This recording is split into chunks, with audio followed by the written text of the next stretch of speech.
बटला house encounter मामले में सजा के ऐलान का आज दिन है और इस मुद्दे पर हम चर्चा करेंगे। हमारे साथ दो खास मेहमान स्टूडियो में जुड़ चुके हैं। चूंकि इस मामले में राजनीति भी हुई है, राजनीति पर अब किस तरह का स्टैंड कांग्रेस पार्टी का रहता है, इसके बारे में हम बातचीत करेंगे राजीव त्यागी से। कांग्रेस के वरिष्ठ नेता हमारे साथ जुड़ चुके हैं और हमारे साथ मौजूद है वरिष्ठ वकील विवेक शर्मा जी। सबसे पहले विवेक जी, आपका ही रुख करते हुए पूरे मामले को आगे किस तरह से बढ़ता हुआ देखते हैं, क्योंकि कई संगीन धाराएं लगाई गई हैं शहजाद के ऊपर। कड़ी से कड़ी सजा होगी, क्या ये तय माना जाए? जी, कोर्ट ने जो है सब चीजें देखकर ये मान लिया है कि एनकाउंटर जो हुआ था वो सब केस जो है पुख्ता है। और जो सेशन कोर्ट ने आज जो है अब क्वांटम ऑफ जो सेंटेंस पे जिसे कहते हैं उस पर आज जो है बहस सुन के आज बाय हैंड वो कॉपीज भी दे देंगे और आज से 30 दिन में हाई कोर्ट जा सकते हैं और वहां पर 374 पार्ट 2 में जो भी फर्स्ट अपीलेट कोर्ट होगा हाई सेशन कोर्ट का, वो हाई कोर्ट होगा। इस फैसले के खिलाफ वहां पर अपील करी जाएगी और ये काफी चीजें जो हैं जो अब एविडेंस लीड हुआ जिसके बना पर सेशन कोर्ट ने जो कन्विक्शन किया है, हाई कोर्ट इन सभी इंटायर एविडेंस को देखेगा कि नीचे जो सेशन कोर्ट ने गिल्टी होल्ड किया है उसमें हाई कोर्ट का रुख तो तब किया जाएगा, अभी सजा के ऐलान का दिन है। हालांकि बचाव पक्ष ने पहले ये बातें जरूर रखी थी, लेकिन जो धाराएं लगाई गई हैं और टीवी स्क्रीन पर हम दिखा भी रहे हैं कि किस धारा के तहत कितनी सजा हो सकती है, लेकिन धारा 302 और साथ ही 307 इसके अलावा भी तमाम और भी धाराएं हैं, क्योंकि एक लंबी फहरिस्त है। क्या ये माना जाए कि उम्र कैद से लेकर फांसी इन दोनों के बीच में ही कोई भी सजा दी जाएगी आज? देखिए, जनरली क्या है कि कोर्ट जो है जो डेथ है वो रेयरेस्ट ऑफ रेयर केस में देते हैं। हालांकि प्रोसिक्यूशन इसमें रेयरेस्ट ऑफ रेयर केस इसको सिद्ध करते हुए डेथ की डिमांड करेगा, बट लगता है कि लाइफ जो है इसमें इस केस में जो लगता है जिस तरह के एविडेंसेस और जिस तरह के इसमें एक सिपाही जो है 2 सिपाही अटेम्प्ट हुआ है उन पे एज ए मर्डर का, वो भी चार्ज लगा है और MC शर्मा जो है इसमें शहीद हुए हैं। तो इन सब परिस्थितियों को देखते हुए 302 में जो मुझे लगता है लाइफ का वो करेंगे, उम्र कैद की सजा। लेकिन अब तो सुप्रीम कोर्ट ने पहले ही, अगर इस मामले को थोड़ा सा अलग हम उठा के देखें, सुप्रीम कोर्ट ने एक टिप्पणी की थी कि उम्र कैद मतलब उम्र कैद होगी और उसमें किसी भी तरह की कोई गुंजाइश नहीं होगी। बिल्कुल, इस पर मैं आपसे सवाल पूछूंगी, लेकिन राजीव त्यागी जी, इस पूरे मामले को अब कांग्रेस पार्टी किस तरह से देखती है? कांग्रेस पार्टी ने पहले भी, कांग्रेस पार्टी के होम मिनिस्टर जब मिस्टर चिदम्बरम थे तो उन्होंने कहा था कि ये बटला हाउस एनकाउंटर बिल्कुल ठीक है और आज कानून का जो निर्णय आया है, कानून के निर्णय का सम्मान करते हुए हम लोग बाग ये कहेंगे कि निश्चित रूप में कानून ने जो कोर्ट ने जो निर्णय दिया है उसका सभी पक्षों को उसका सम्मान करना चाहिए। लेकिन साथ साथ जो लोग बाग हैं अपने न्याय के लिए निश्चित रूप से हायर कोर्ट में जा सकते हैं और उन्हें जाना भी चाहिए। वो तो प्रावधान ही हमारे देश में ऐसा है कि जब तक सर्वोच्च अदालतों का रुख नहीं कर लिया जाता और फिर जब कसाब को इस बाबत पूरी प्रक्रिया से गुजरने का मौका दिया गया था तो बाकी लोगों के लिए तो वो नेचुरल हो जाता है। लेकिन यहाँ पर बड़ा सवाल यही है, कांग्रेस पार्टी का कोई एक स्टैंड इस पूरे मामले में क्यों नहीं देखा जाता है? दिग्विजय सिंह ने जब 25 जुलाई को दोषी ठहराया गया था शहजाद को, उस दिन भी वो राजनीति करने से बाज नहीं है और कह दिया कि दरअसल मैं अपने पुराने स्टैंड पर कायम हूं कि ये मुठभेड़ फर्जी था। देखिए, दिग्विजय सिंह साहब ने जो कहा है वो इस परिप्रेक्ष्य में कहा होगा, जहां तक मैं समझता हूं कि जिसके जब तक सुप्रीम कोर्ट का, एपेक्स कोर्ट का पूरा निर्णय ना आ जाए, क्योंकि बहुत सारे ऐसे इंस्टांसेस हुए हैं हमारे मुल्क में जिसमें लोअर कोर्ट ने सजा दी है और हायर कोर्ट्स ने छोड़ने का काम किया है। तो अभी हायर कोर्ट्स के जो निर्णय है उसमें भी हमको देखना पड़ेगा क्या निर्णय आते हैं। तो कोई बात नहीं हो जाती ना, फिर निचली अदालतें आखिर क्यों बनी हुई हैं? अगर इस तरह का बयान नेताओं की ओर से दिया जाएगा और वो भी तब जब बकायदा सुप्रीम कोर्ट की ओर से गंभीर धाराओं के तहत दोषी करार दिया जाता है, उसके बावजूद भी उनकी राजनीति जारी रहती है।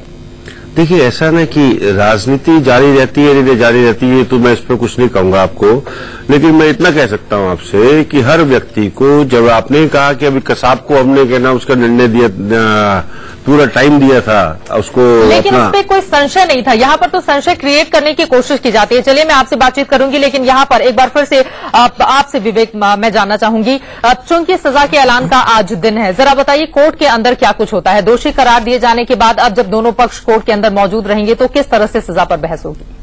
आज जो है दोनों पक्ष मौजूद रहेंगे, जो मुल्जिम हैं जिनके खिलाफ जो है सारा चार्ज है वो भी कोर्ट में मौजूद रहेंगे और जज साहब ने आज क्वांटम सेंटेंस पे जो है उनकी जो भी आर्गुमेंट है वो सुननी है और इस पर जो प्रोसिक्यूशन ने जो डिमांड करनी है, प्रोसिक्यूशन मैक्सिमम उसकी पनिशमेंट की डिमांड करेगा और जो है डिफेंस इसमें ये कहेगा कि जो है इसमें जितना मिनिमम हो सके उतना सजा। लेकिन मिनिमम गुंजाइश कहां बचती है? जो धाराएं लगाई गई हैं उसे देखते हुए या उम्र कैद या फिर फांसी, दो ही स्थिति इस वक्त उभर कर सामने आ रही है अगर हम इन धाराओं की पर्टिकुलर बात करें तो।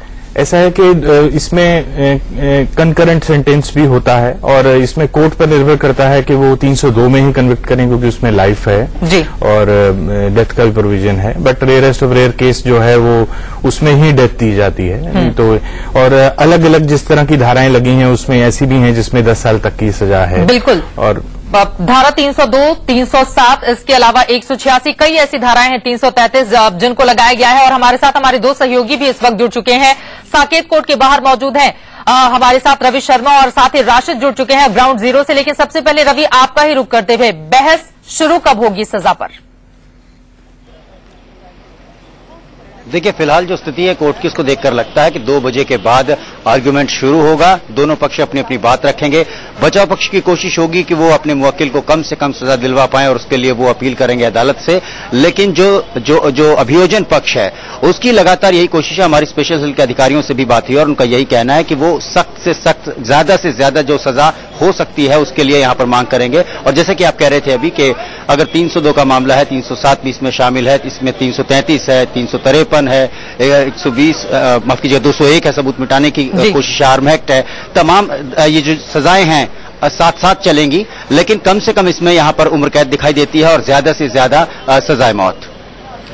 चलिए, आप हमारे साथ बने रहिए। रवि से हम बातचीत आगे भी करेंगे। कहा यह जा रहा है कि 2 बजे के बाद ही जो स्थिति इस वक्त पैदा हो रही है वहां पर देख के लगता है कि इस पर बहस शुरू होगी। दोबारा हम रुख करेंगे साकेत कोर्ट का, लेकिन उसके पहले ग्राउंड जीरो L18 वो मकान जहां पर आज की 5 साल के पहले गोलियों की तड़तड़ाहट से पूरा इलाका गूंज उठा था, वहां का जायजा लिया है हमारे संवाददाता राशिद हाशमी।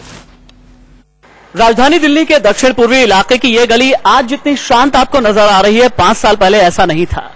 जी, 19 सितंबर 2008 को इसी बटला हाउस इलाके के इस बिल्डिंग नंबर L18 में एनकाउंटर को अंजाम दिया गया था, जो बाद में बटला हाउस एनकाउंटर के नाम से जाना गया। दरअसल 2008 वो साल रहा जब दिल्ली सिलसिलेवार बम धमाकों से दहल उठी थी। 13 सितंबर 2008 को और उसके ठीक 6 दिन के बाद इसी बिल्डिंग के 4थी मंजिल पर बटला हाउस एनकाउंटर को अंजाम दिया गया था। इंस्पेक्टर मोहन चंद शर्मा 7 लोगों की टीम के साथ यहां से अंदर दाखिल होते हैं।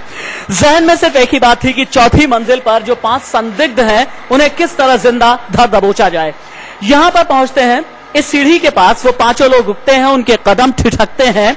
उसके बाद जैसे जैसे आगे बढ़ते हैं, इशारों में उसी 7 लोगों की टीम में से इंस्पेक्टर धर्मेंद्र को यह कहा जाता है कि आप सिविल ड्रेस में हैं, टेलीकॉम सर्विस ऑपरेटर के हुलिये में आप हैं, इसलिए आप आगे जाइए। उसके ठीक पीछे इंस्पेक्टर मोहन चंद शर्मा धीरे धीरे, हौले हौले, अटेंटिव होकर के, अलर्ट होकर के आगे बढ़ते हैं और उनके पीछे 5 लोग उन्हें कवर कर रहे होते हैं।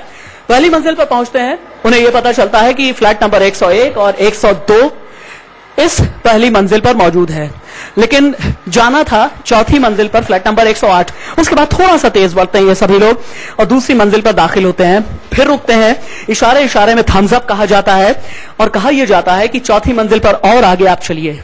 सभी को बिल्कुल शांत रहने को कहा जाता है और कहा जाता है कि बूट की आवाज, कदमों की आवाज नहीं आनी चाहिए और आंखों में, आप ये समझिए कि आंखों में इशारा होता है और आंखों का वो इशारा हर कोई समझ जाता है। तीसरी मंजिल यहां से पहुंच करके बहुत अलर्ट रहने की जरूरत थी।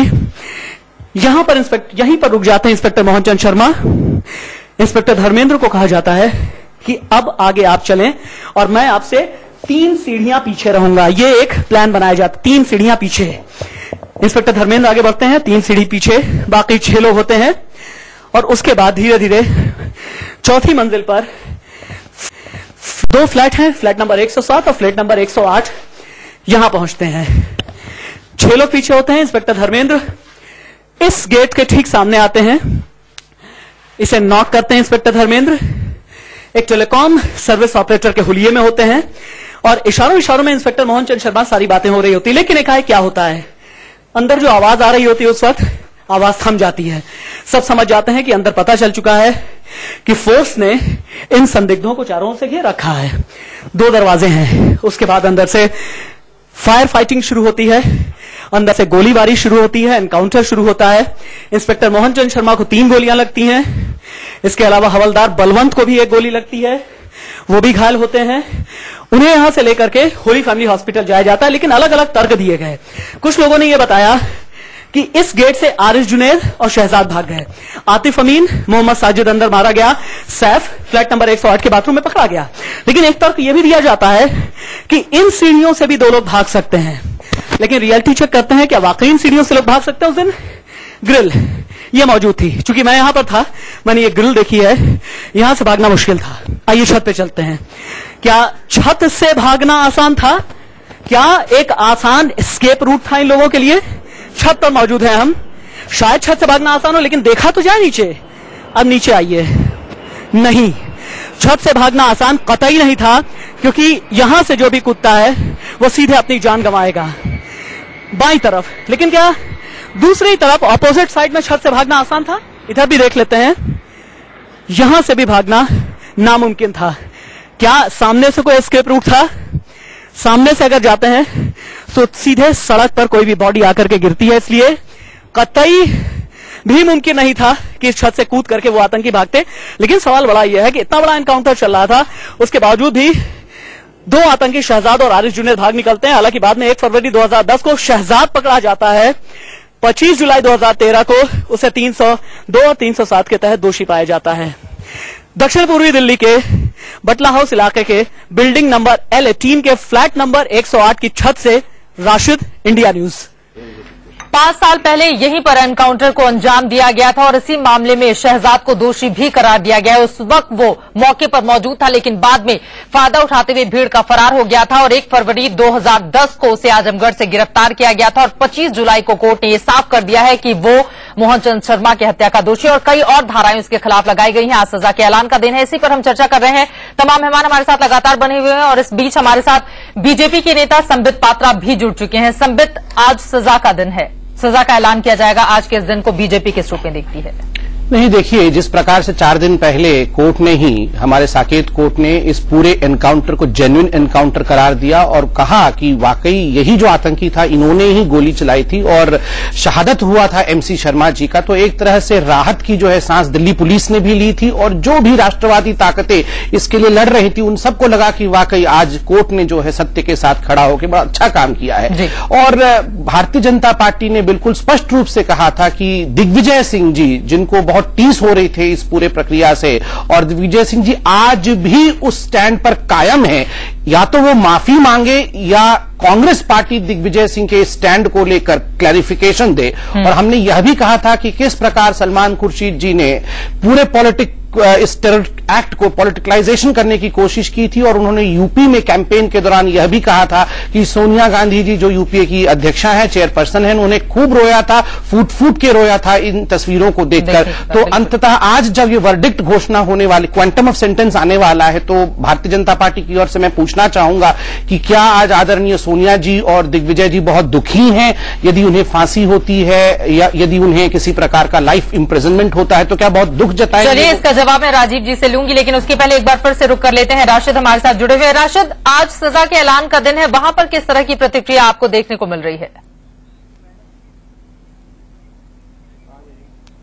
मैं L18 की छत पर मौजूद हूं चित्रा, और आप देख सकते हैं कि यहां पर सब कुछ सामान्य है, लेकिन अगले 35 से 40 सेकंड में मैं सिर्फ इतना दिखाना चाहूंगा कि आज से 5 साल पहले 7 लोगों की टीम को आखिरकार ऑपरेशन को अंजाम देने में कितनी मुश्किल पेश आई होगी। इस छत से आप देखिए कि कितनी घनी आबादी वाला इलाका है चित्रा, घर एक दूसरे से लगे हुए हैं, गलियां बेहद संकरी हैं और यहां पर इलाके को कॉर्डन ऑफ करना भी बहुत मुश्किल होता है। और अगर किसी तरह की अनाउंसमेंट पहले से, चूंकि 3 दिन पहले ही रेकी कर ली गई थी, अगर पहले से ही अनाउंसमेंट कर दिया जाता चित्रा, तो आप ये समझिए कितनी ज्यादा पैनिक हो सकती थी। कैमरा पर्सन जिस खिड़की या जिस दरवाजे को दिखा रहे हैं चित्रा, ये ठीक सामने की बिल्डिंग है और सामने इन खिड़कियों में से कई लोग झांक रहे थे चित्रा, कई लोग बाहर देखने की कोशिश कर रहे थे, कई लोग ये जानने की कोशिश कर रहे थे कि आखिर पिछले 20 मिनट से चल क्या रहा है। लेकिन चिल्ला करके जो वहां पर पुलिस की टीम मौजूद होती है वो कहती है कि आप लोग खिड़कियों के अंदर चले जाएं, दरवाजे ना खोलें, क्योंकि आपके लिए ये बेहद जानलेवा हो सकता है। ये पूरा इलाका काफी हद तक ये गवाही दे रहा है कि कितने चैलेंजेस, कितनी चुनौतियां पेश आई होंगी चित्रा। इसीलिए मैं ये छत पर आकर के दर्शकों को दिखाना चाह रहा था। बिल्कुल, फिलहाल वहां पर शांति पसरी हुई है और सभी अपने घरों के अंदर मौजूद हैं। शायद टेलीविजन पर क्या सजा दी जाती है इसका वो इंतजार कर रहे होंगे। लेकिन यहां पर विवेक जी, आपसे ये सवाल, जब कड़ी धाराएं लगा दी जाती हैं उसके बाद बचाव पक्ष की ओर से किस तरह की दलीलें रखी जाती हैं कोर्ट के सामने, ताकि कम से कम जो सजा है वो कम हो सके? इसमें क्या होता है, कई बार प्रोविजन ऐसे हैं हमारे उसमें आईपीसी में कि 2 तरह की सजाएं हो सकती हैं। मान लीजिए लाइफ भी हो सकती है तो डेथ भी हो सकती है, और इसमें जो डिफेंस होगा वो ये कहेगा कि मिनिमम सजा दी जाए और जुर्माना किया जाए। तो इस तरह के जो प्रोविजन का जहां पर अपने मुलजिम को जितना डिफेंस जो है बचा सकेगा वो बचाएगा। क्या उम्र का हवाला दिया जा सकता है कि उम्र कम था? इस तरह की बातें भी कोर्ट के सामने रखी जाती हैं जब सजा पर बहस हो रही होती है। उम्र का हवाला तो जुवेनाइल जैसे हों या कोई 18 साल से कम हो तो उनके प्रावधान उनके अलग हैं। जहां तक 18 साल से ऊपर के लिए वो एक सामान्य, सभी के लिए सामान्य है, और कोर्ट ने इस बात को मान लिया है कि एनकाउंटर जो है वो हुआ था और वो सब थ्योरी उन्होंने कोर्ट ने एक्सेप्ट कर ली है। तो आज हम एक स्टेज क्रॉस कर गए हैं और आज क्वांटम ऑफ सेंटेंस पे जज साहब सुन के और आज ही बाय हैंड जो है उनको मुलजिम के सामने और डिफेंस काउंसिल के सामने उनको ऑर्डर दे देंगे, ताकि वो आगे जो भी इसका अपील में जाना हो वो जा सके। बचाव पक्ष ने पहले ही साफ कर दिया था जब दोषी करार दिया गया था शहजाद को कि वो ऊपरी अदालतों का दरवाजा खटखटाएंगे इस पूरे मामले में, और आज सजा के ऐलान का दिन है। लेकिन ग्राउंड जीरो जहां से राशिद हमारे साथ लगातार बने हुए हैं वो उस छत पर ही मौजूद हैं जिसके नीचे यानी कि 4th फ्लोर पर इस एनकाउंटर को अंजाम दिया गया था। वहां का जायजा लिया है राशिद ने, वो भी आपको दिखाते हैं। राजधानी दिल्ली के बटला हाउस की उसी L18 बिल्डिंग की छत पर इस वक्त मैं मौजूद हूं जहां पर 5 साल पहले एनकाउंटर को अंजाम दिया गया था, जिसमें 2 संदिग्ध आतंकी मारे गए थे। शहजाद बाद में 1.5 साल के बाद पकड़ा गया, आरिफ जुनैद अभी भी फरार है, और सैफ ठीक इसी बिल्डिंग के फ्लैट नंबर 108 में पकड़ा गया। दरअसल मैं ये दिखाना चाहता हूं ये इलाका कितना संकरा है। जब दिल्ली पुलिस ने लगभग 3-4 दिन पहले एनकाउंटर के रेके की होगी, यहां के इलाके का जब जायजा लिया होगा, उन्हें कितनी मुश्किलात पेश आई होंगी कि आखिरकार इस ऑपरेशन को अंजाम कैसे दिया जाए। आप देख सकते हैं कि यहां पर बिल्डिंग्स एक दूसरे से बिल्कुल काफी लगी हुई हैं, और बिल्डिंग्स न सिर्फ लगी हुई हैं बल्कि साथ ही साथ फैली नहीं है, संकरी गलियां हैं, और बिल्डिंग्स के मुख्तलिफ जो बिल्डिंग्स हैं उनकी सीढ़ियां बहुत ही पतली पतली सीढ़ियां हैं। यानी यहां पर इलाके को अगर चारों तरफ से घेरने की कोशिश भी की जाए तो फिर लोगों में काफी पैनिक हो सकता है और आसानी से इलाके को कॉर्डन ऑफ नहीं किया जा सकता। इस तरफ भी आप आकर के देखिए, ये इलाका जो है एक तरफ शाहीन बाग से लगता है, एक तरफ अबुल फजल से लगता है, दक्षिणी दिल्ली से बिल्कुल सटा हुआ इलाका है। लेकिन यहां पर किसी भी बड़े ऑपरेशन को, पुलिस एनकाउंटर ऑपरेशन को अंजाम देना बेहद मुश्किल था, और यही एक वजह है कि सबसे पहले इंस्पेक्टर मोहन चंद शर्मा से 7 लोगों को लेकर के इस बिल्डिंग के अंदर आए। हालांकि इस बिल्डिंग के जो दाईं तरफ वाली बिल्डिंग है वहां पर एनकाउंटर के लगभग आधे घंटे के अंदर ही अंदर पूरी पुलिस फोर्स इकट्ठा हो गई थी, और ये जो आप देख रहे हैं बगल की बिल्डिंग, ये फ्लोर तब 2008 में नहीं बना था, सिर्फ एक फ्लोर ही था, और वहां पर चारों ओर से इलाके को घेर लिया गया था। काफी ज्यादा भीड़ इकट्ठी हो गई थी। आसपास की जो बिल्डिंग आप देख रहे हैं वहां पर आप ये समझिए कि ये जो खिड़कियां आप देख रहे हैं, तमाम खिड़कियां देख रहे हैं, तमाम कूलर से लगे हुए दरवाजे आप देख रहे हैं, इन सभी पर चिल्ला चिल्ला के पुलिस वालों ने ये कह दिया था कि यहां के जितने भी सिविलियंस हैं, यहां के जितने भी नागरिक हैं, घर से निकलने की कोशिश न करें, बाहर झांकने की कोशिश न करें, क्योंकि ये उनके लिए जानलेवा हो सकता है। और हर कोई आप ये समझिए कि जगह जगह से निकल करके बस ये सोचना चाह रहा था, देखना चाह रहा था कि आखिरकार ये गोलीबारी की आवाज आ कहां रही है। इतना शांत यहां का इलाका रहता है, उस वक्त रमजान का महीना चल रहा था, चंद दिनों के बाद ईद भी थी, और ऐसे में हर कोई ये समझने की कोशिश कर रहा था कि पिछले आधे घंटे से आखिरकार हो क्या रहा है, और यही मैं इस वक्त दिखाने की कोशिश कर रहा हूं। दिल्ली के बटला हाउस की बिल्डिंग नंबर L18 की छत से राशिद, इंडिया न्यूज। लगातार राशिद हमारे साथ L18 उस मकान से जुड़े हुए हैं, बटला हाउस से। राशिद, यहां पर जानना चाहेंगे, जरा हमारे दर्शकों को आप बताइए कि शहजाद वहां से भागा कैसे था? दिल्ली पुलिस ने जो तर्क रखे थे सामने कोर्ट के अंदर, किस तरह की दलीलें दी गई थी? दरअसल हुआ क्या चित्रा, यहाँ का थोड़ा सा आप जब ज्योग्राफिया देखेंगी, दिल्ली पुलिस का तर्क ये था कि जब ऑपरेशन को अंजाम दिया गया तो चूंकि हर फ्लोर पर यहाँ पर दो फ्लैट हैं, ऊपर जो है आप टॉप फ्लोर पर आते हैं, टॉप फ्लोर के ठीक ऊपर ये छत मौजूद है और दिल्ली पुलिस की तरफ से ये कहा गया था कि जो एक फ्लोर पर 2 फ्लैट हैं और उनमें 2 दरवाजे हैं। एक दरवाजे से एनकाउंटर को अंजाम दिया जा रहा था और दूसरे दरवाजे से नैरो एस्केप आरिफ जुनैद और शहजाद ने ले लिया। ये दिल्ली पुलिस का तर्क था और दिल्ली पुलिस का ये कहना है कि इतना ज्यादा पैनिक हो चुका था और दिल्ली पुलिस के लिए जो पहली चुनौती थी, पहला जो चैलेंज था वो ये कि किसी भी बेगुनाह की जान न जाए, किसी बेगुनाह को चोट ना पहुंचे। और ये वाला वो दरवाजा, मैं चाहूंगा कि मेरे कैमरा पर्सन मोहित कैसले इस दरवाजे को दिखाएं और ये वाला दरवाजा है जहां से निकल करके आरिफ जुनैद और शहजाद भागे थे चित्रा। और सबसे बड़ी बात यह है कि जब यहां से निकल करके वो लोग गए, नीचे भी तमाम फोर्स मौजूद थी, लेकिन नीचे वो बहुत सामान्य तरीके से निकल गए।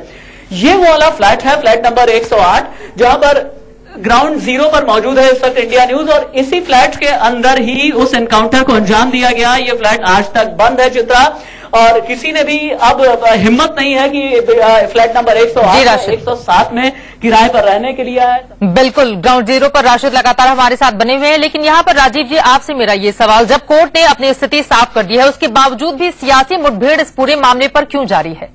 देखिए, कांग्रेस पार्टी का उसी दिन स्टैंड आ गया था। अभिषेक मनु सिंघवी साहब ने कहा था कि इसमें कहीं कोई हमें राजनीति नहीं करनी चाहिए, जब कोर्ट ने एक वर्डिक्ट दे दिया है। तो अपने नेताओं को क्यों नहीं समझाने की कोशिश की जाती है आप लोगों की ओर से? क्यों दिग्विजय सिंह कहते हैं मैं अपने पुराने यानी कि फर्जी मुठभेड़ है उस स्टैंड पर कायम हूं? देखिए, दिग्विजय सिंह साहब अगर बहुत इस हमारे देश के एक पुराने नेताओं में से एक है और वो अगर कोई बात कह रहे होंगे तो उनके पास कहीं न कोई इसके कुछ कागजात होंगे या कोई ऐसी चीज होगी जिसकी वजह से वो ये सब चीजें कह रहे हैं। रही बात, संबित पात्रा साहब ने अभी एक बात उठाई थी कि सलमान खुर्शीद साहब ने कहा यूपी के चुनाव में कि सोनिया गांधी उन फोटोग्राफ्स को देख करके रो पड़ी थी। तो सोनिया गांधी जी के स्वभाव को या सोनिया गांधी जी के परिवार को या तो भारतीय जनता पार्टी जान नहीं पा रही है या संबित पात्रा साहब की जो जानकारी है उनको शायद थोड़ी है उनके पास, तो मैं उनको जानकारी दुरुस्त कर देता हूं। विशेष रूप से सोनिया गांधी जी बहुत ही मानवीय आधार पर जीने वाली महिला है। आप मेरी बात सुन लीजिए, और जिस वक्त बात एकदम सही है, मैं कहता हूं सलमान खुर्शीद साहब ने फोटोग्राफ दिखाए, सलमान खुर्शीद ने कहा कि फोटोग्राफ देखकर वो रोई, उसके अगले ही दिन वो कहते हैं कि दरअसल रोई नहीं थी, वो भावुक हो गई थी। एक ही 24 घंटे के अंदर 2 बयान दे दिया जाना, ये बात वो भी कानून मंत्री को, उस समय वो कानून मंत्री थे, ये बात समझ से परे। चूंकि वक्त हमारे पास कम है, नहीं, मैं उसका जवाब मैं इसलिए देना चाहूंगा आपको कि सोनिया गांधी जी बहुत ही मानवीय आधार पर जीने वाली महिला है। उन्होंने फोटोग्राफ देख करके, उन्होंने शर्मा साहब का फोटोग्राफ भी देखा, उन्होंने बकायदा क्या नाम उसका जो आतंकवादी उनके फोटोग्राफ भी देखा, रक्त देख करके, आपने बिल्कुल ठीक कहा, रक्त देख करके रक्त रंजित फोटो देख करके सोनिया गांधी जी भावुक हुई, इसमें कहीं कोई दोहराई नहीं, क्योंकि उन्होंने राजीव जी का रक्त देखा, उन्होंने इंदिरा जी का रक्त देखा। देखिए, ये तो बहुत ही दुखद बात है कि इतने परिपक्व नेता मेरे मित्र त्यागी साहब कह रहे हैं कि दिग्विजय जी अगर कुछ कह रहे हैं तो उनके पास प्रूफ होगा और कागज होगा। ये बड़ा आश्चर्य का विषय है कि एक सेक्शन के पास कांग्रेस में प्रूफ और कागज है और दूसरा सेक्शन ये कागज देखने को तैयार नहीं है और खुद चिदम्बरम साहब निकलकर कहते हैं कि नहीं, ये जेन्युइन एनकाउंटर है। अगर जेन्युइन एनकाउंटर नहीं था तो चिदम्बरम साहब के ही जो है गले में फांसी लगती, क्योंकि वो होम मिनिस्टर थे। तो इस तरह से ये छुपा छिपी का एक सेकंड त्यागी साहब, देखिए, कोई अपराध कोई करेगा और फांसी किसी को लग जाए, एक सेकंड, ऐसा नहीं होता। अगर एनकाउंटर अपराध कोई करे और फांसी किसी को, मैं उत्तर दे दूं, मैं बीच में इंटरफेयर नहीं कर रहा था। देखिए, सबसे महत्वपूर्ण बात है ये जो एक फिशर है, एक फ्रैक्चर है कांग्रेस में, ये मुझे समझ में नहीं आ रहा है कि एक सेक्शन कह रहा है कि जेन्युइन है और दूसरा सेक्शन कह रहा है कि हमारे पास दस्तावेज है दिखाने के लिए कि जेन्युइन नहीं है। तो ये पहला प्रश्न। और दूसरा प्रश्न है किसके फोटो को देखकर कौन रो रहा है, ये पूरा हिंदुस्तान जानता है। मोहन चंद शर्मा जी के घर में एक भी बार आदरणीय सोनिया गांधी जी, बड़ी इज्जत से कह रहा हूं, नहीं गई बोलने के लिए, मगर वहां आतंकवादियों की तस्वीर को देख के इतनी भावुक हो जाना, ये हिंदुस्तान के भावना के साथ खिलवाड़ करने के आपको रोकना पड़ रहा है चूंकि वक्त की कमी है। आप सभी का बहुत बहुत शुक्रिया। उम्मीद हम यही करते हैं कम से कम इस तरह के मुद्दे पर राजनीति नहीं होनी चाहिए। और एक तरफ तो मुठभेड़ हुई जिसे कोर्ट ने सही ठहराते हुए अब दोषी करार दिया है शहजाद को, जिस पर आज फैसला आना है यानी कि सजा के ऐलान का दिन है, तो वहीं दूसरी तरफ सियासी मुठभेड़ भी इस पूरे मामले पर लगातार जारी है। जैसे और जानकारी मिलेगी आप तक पहुंचाते रहेंगे। फिलहाल यहां रुकेंगे एक छोटे से ब्रेक के लिए, आगे आपको दिखाएंगे हमारी खास पेशकश, लेकिन उसके पहले नजर सुर्खियों पर।